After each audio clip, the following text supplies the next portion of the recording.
আসসালামু আলাইকুম আমার প্রিয় ভাই বোনেরা, আপনারা সবাই কেমন আছেন? আমি আপনাদের বোন আল্লাহর রহমতে এবং আপনাদের দোয়ায় ভালো আছি। তো আল্লাহ তাআলার কাছে অশেষ শুকরিয়া যে আল্লাহ তাআলা আমাকে আরেকটি নতুন দিন উপহার দিয়েছে। এখনকার দিনে তো বলা যায় না, অনেক রোগ নিয়ে অনেক রোগ শরীরে বাসা বেঁধেছে এবং আমি অনেক অসুস্থ। তো আমি ঘুম আসলে বলতে পারি না যে সকালটা হবে কিনা। তো এই তো দেখেন আমার সকাল হয়েছে, আমি জানালাটা খুললাম, প্রকৃতিটা আজকে খুব সুন্দর দেখেন আপনারা।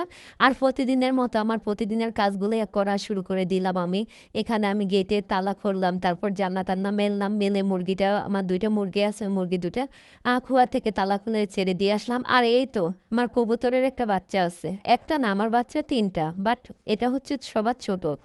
তো এনাকে নিয়ে আমার সারাদিন কাটে। আর ২ জন মাদ্রাসায় থাকে।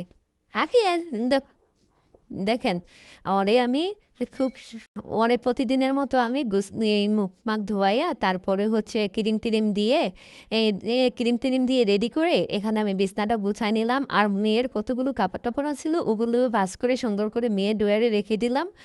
আর এখন আমি সব কাজ শুরু করব। প্রতিদিনের মতোই চুলায় ডিম সিদ্ধ করব। আর হচ্ছে সকালের নাস্তাটা বানাবো। এই তো আমার মদিনা। সবকিছুতে আমাকে ডিস্টার্ব করে মনে করেন। দেখেন উনি খুব বিছানা ঝাড়ু দিচ্ছে, আমাকে ঝাড় দিতে দিবে না। এই যে উনি বিছানা-টিছানা সব গুছায় দিতেছে। আমার অর্ধেক কাজকর্ম উনিই করে দেয়। দেখছেন? আপনারা দেখেন, এমন এক পিস যদি ঘরে থাকে আর কোনো কিচ্ছু করতে হবে না আপনাদের। সবই এক পিসই করে দিবে।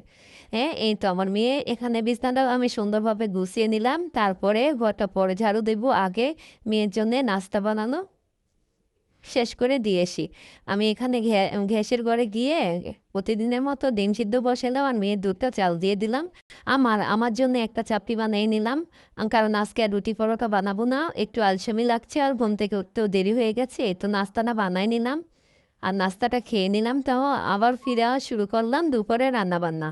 এখানে দেখেন দুপুরে রান্নার জন্য আমার তো মাছ শেষ, ফ্রিজে বেশি একটা মাছও নেই, ২ পদের মাছ নিয়ে নিলাম। আর ২ পদের মাছ নিলাম, ২ পদের মাছই রান্না করব। আর সবজি নিয়ে নিয়েছি। আমার বড় মেয়ে তো ডায়েটে আছে, ও একটু স্বাস্থ্য-টাস্থ্য ভালো, এই জন্যে ওর জন্যে সবজিটা রান্না করতে হয়। আমার প্রতিদিন খাবারে সবজি রাখতে হয়।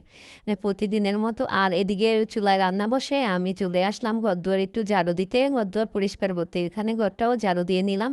আর ঘর ঝাড়ু দেওয়ার ফাঁকে দেখেন আমি এদিকে কাজ করতেছি অন্য আর আমার বুড়িটা দেখি বাথরুমে শব্দ হচ্ছে। দেখি কিসের শব্দ, গিয়ে দেখি বুড়িটা এখানে খুব সুন্দরভাবে বসে বসে গোসল করতেছে।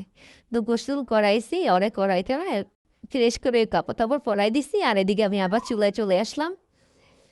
এই তো দেখেন আমার এখানে সবজিটা বসায় দিয়ে গেছিলাম, সবজিটা খুব সুন্দরভাবে হয়েছে। এই ফাঁকে আবার গাছে থেকে ২ টা পাতা আনলাম, পাতায় নিয়ে সবজিটার মধ্যে দিয়ে দিলাম। আর এই তো দেখেন আমার লাল চালের ভাত। আর এখানে সবজি বাঁকা দিব। আর এই সবজিটাতে যদি আপনারা একটু কালিজিরা ফোড়ন দিয়ে দেন, সবজিটা খেতে খুব ভালো হয়। আর সবজিটার ফ্লেভারটা খুব সুন্দর আসে আর খেতেও ভালো হয়, কারণ এখানে অল্প তেল দিয়ে আমার সবজিটা রান্না করতে হয়। এই এই শুকনো মরিচ, রসুন আর এই পেঁয়াজ দিয়ে আমি সবজিটা বাগা দিই। তারপরে আমার দুপুরে রান্নাবান্না শেষ, বিকেলে ঘুম থেকে উঠে একটু চা খেলাম। তারপরে মেয়ে আবার লুডুস রান্না করছিল, লুডুস খেলাম। আমার মা ছোটজনকে একটু ড্রাগন ফ্রুট খাওয়ালাম। আর রাত্রের খাবার বিরিয়ানি। আসসালামু আলাইকুম, সবাই ভালো থাকবেন, সুস্থ